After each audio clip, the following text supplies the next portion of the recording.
કે જેના ઉપર ઠાકોરજીને અતિશય વહાલ આવે, અતિશય સ્નેહ આવે, અને ઠાકોરજીને એમ થાય કે આ જીવને શું આપે. એક વસ્તુ સમજો, અલૌકિક તત્વો પાસે જઈને લૌકિક માંગવું એ મૂર્ખતા. જ્યાં અલૌકિકતા છે, જ્યાં આદિદૈવિકતા છે, જ્યાં દિવ્યતા છે, જ્યાં માયાનો લેશ માત્ર પણ સ્પર્શ નથી, એવા સ્થાનોમાં જઈને સંસાર વધારવાની વાત કરી.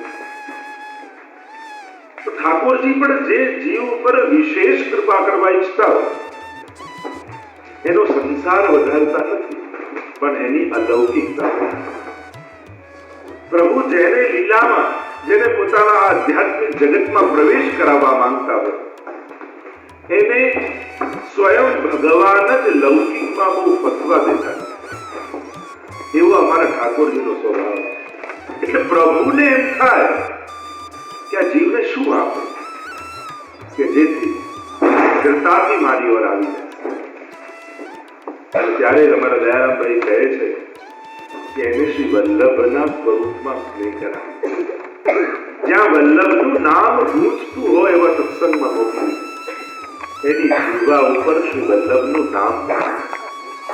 અને જ્યારે જેની જીભ ઉપર શ્રી મહાપ્રભુજીનું શ્રી વલ્લભનું નામ આવે એને ગોતતા ગોતતા સ્વયં પ્રભુ આવે. આ બે નામ એવા છે કે જે ઠાકોરજીને સાંભળવા બહુ ગમે. એક जिनके गुण सुनत को लाल गिरिधरन पिय आय सन्मुख ताके विराजे. 41 પદમાં આપણે ગાઈએ છે એવું શ્રી યમુનાજીનું નામ જ્યાં ગુંજતું હોય ત્યાં નિશ્ચિત એના મુખ્ય શ્રોતા સ્વયં પ્રભુ.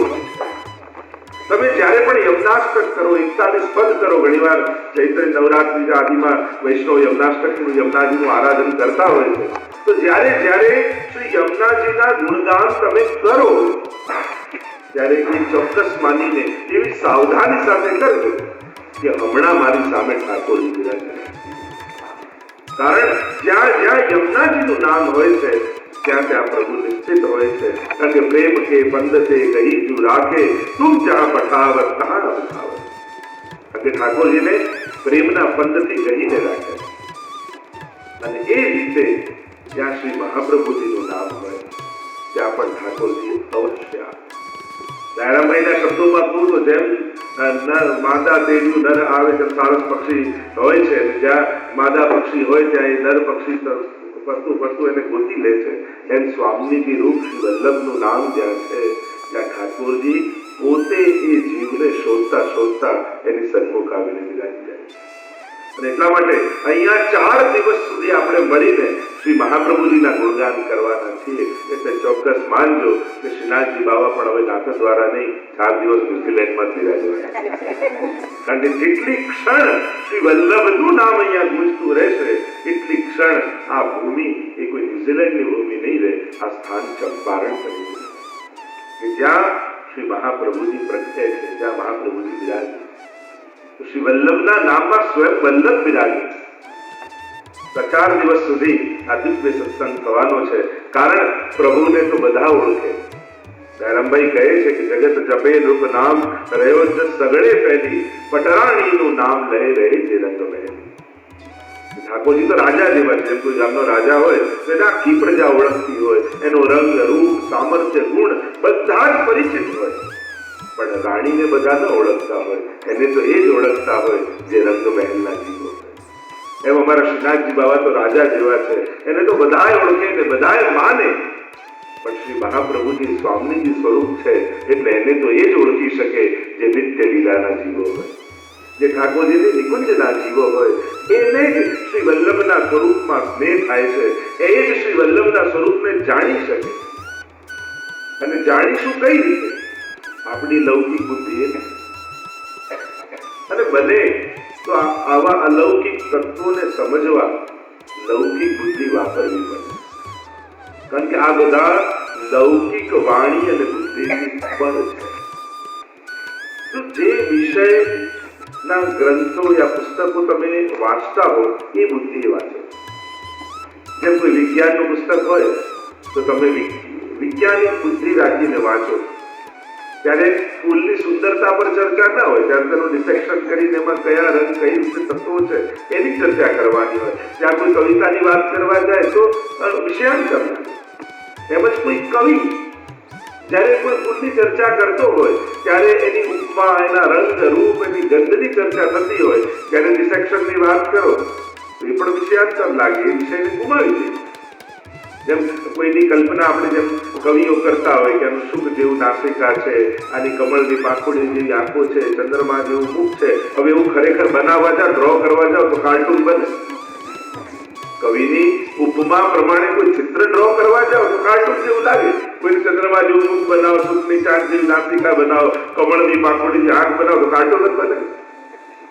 પણ જ્યારે ઉપમાથી સમજવાનું હોય, એમ જ જ્યારે આધ્યાત્મિક તત્વોની ચર્ચા થતી હોય, આદિ દૈવિક તત્વોની ચર્ચા થતી હોય, આપણા ધાર્મિક ગ્રંથોની જ્યારે ચર્ચા થતી હોય, ત્યારે ધર્મ બુદ્ધિ રાખી, આદિ દૈવિક આધ્યાત્મિક બુદ્ધિ રાખી અને પછી જ એ વિષયને સમજવાનો પ્રયાસ કરે. આપણે શું કહીએ, ધર્મ ગ્રંથોમાં વિજ્ઞાન ગોતવા જોઈએ, ધર્મ ગ્રંથમાં ફાઇનાન્સ ગોતવા જોઈએ. હવે છે આધ્યાત્મિક તત્વો જે આ બધાની મન બુદ્ધિ ઇન્દ્રિયોથી પર કરનારી વાત જેમાં છે, એમાં તમે વિજ્ઞાન ગોતવા જશો, એમાં તમે વ્યવહાર ગોતવા જશો તો વિષયાંતર થઈ જશે. તમે એને ન્યાય નહીં આપી. તમે એક વકીલને કોઈએ પૂછ્યું કે તે રામાયણ મહાભારત વાંચી છે ને? મેં બંને ગ્રંથો વાંચ્યા છે, એકમાં લેન્ડનો કેસ છે ને એકમાં અપહરણનો કેસ છે. તો વકીલની ચોપડી આપો તો એની બધા કેસ જ દેખાય કે રામાયણમાં અપહરણ થયું ને મહાભારતમાં જમીન માટે ઝઘડો થયો. પણ ત્યારે વકીલ બુદ્ધિ રાખીને વાંચવા જાય તો ન્યાય ના જ આપી. જેની આદિ દૈવિક અને આધ્યાત્મિક વાતો જેમાં છે, એમાં આધ્યાત્મિક ચિત્તે એનું દર્શન કરવું તો એ અધ્યાત્મનો અનુભવ તમે કરી. ઘણી વાર આપણને જયારે અન્ય બુદ્ધિ લઈને જયારે ગ્રંથ ખોલીએ છીએ ઉલટાનું ભગવાનના દોષો દેખાવા લાગે છે. આવું કેમ કર્યું ભગવાને, રામ કેમ કર્યું, ભગવાને સીતાજીની પરીક્ષા કેમ કરી. સીતાજી કે મને જરાય વાંધો નથી, પણ ગામના લોકોને વાંધો આવી જાય. કોઈ પૂછે અગ્નિ પરીક્ષા સીતાજીને પૂછો તમને વાંધો જ ના, માં તો 7 જન્મ સુધી રામ જ જોઈએ. પણ જેને આંદોલન જ કરવા છે એને તો વિષય પડવાના જ. એટલે કે આધ્યાત્મિક ગ્રંથોમાં જયારે તમે વ્યવહાર બુદ્ધિ, વિજ્ઞાન બુદ્ધિ, લૌકિક બુદ્ધિ ગોતવા જાઓ છો ત્યારે તમે એને પૂરો ન્યાય નથી આપી. એટલે જે વિષયનો ગ્રંથ લીધો હોય યા પુસ્તક યા તમે જે પણ વાંચતા હો ત્યારે એ બુદ્ધિ જ વાંચવું હોય, ત્યારે જ એનો પૂરો ન્યાય થઈ. વિજ્ઞાનની પુસ્તકમાં તમે શું આ બધાને કાપીને છેદ જુએ, ડિસેક્શન કરે છે, એના કરતા કવિતા લખે, સુગંધ લેતો, પણ એને ડિસેક્શન જ કરવાનું. એ એના માટે જ એ પુસ્તક ખોલીને બેઠો છે. એમ કવિતામાં કવિતાની બુદ્ધિ જ લખાય, એમ ધાર્મિક ગ્રંથોમાં ધર્મ બુદ્ધિ રાખવી. ત્યારે એના અર્થઘટનો ધર્મ બુદ્ધિથી થાય અને એના મુખે જ અને એના લખેલા જ ગ્રંથો વાંચવા જોઈએ જેને ધર્મ બુદ્ધિથી લખ્યા હોય, આધ્યાત્મિક બુદ્ધિથી લખ્યા હોય. ભાગવતજી જેવા ગ્રંથો, સુખદેવજી જેવા જયારે ગાતા હોય કે જેને જેમ પ્રવચંતમ અનુપેતમ અપેત કૃત્યમ દ્વૈપાયનો વિરહ કાતર આજુભાવ પુત્રેતિ તન્મય તયા સર્વો વિનેદુ તમ સર્વભૂત હૃદયમ મુનિમાનતોસ્મિ.